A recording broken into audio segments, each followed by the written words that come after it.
பொள்ளாச்சி அருகே கிணத்துக்கடவு அரசம்பாளையம் பகுதியில் தனியார் தொழிற்சாலையில் இரும்பு கேட் சரிந்து விழுந்ததில் கேட்டுக்கு அடியில் சிக்கி வடமாநில தொழிலாளி உட்பட 2 உயிரிழப்பு, 1 படுகாயம்.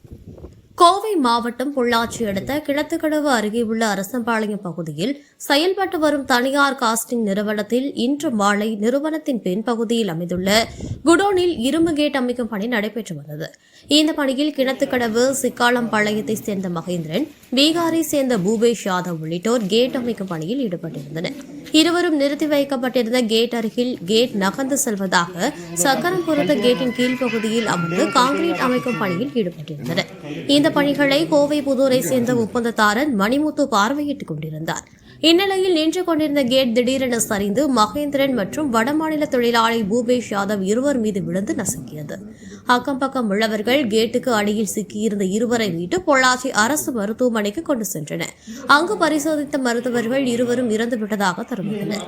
இறந்தவர்களின் உடலை பிரேத பரிசோதனைக்காக பொள்ளாச்சி அரசு மருத்துவமனையில் வைக்கப்பட்டது. மேலும் பலத்த காயமடைந்த ஒப்பந்ததாரர் மணிமுத்து கோவையில் உள்ள தனியார் மருத்துவமனைக்கு சிகிச்சைக்காக அனுமதிக்கப்பட்டுள்ளார்.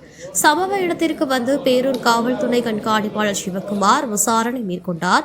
இச்சம்பவம் குறித்து கிணத்துக்கடவு போலீசார் வழக்கு பதிவு செய்து விசாரணை மேற்கொண்டு வருகின்றனர்.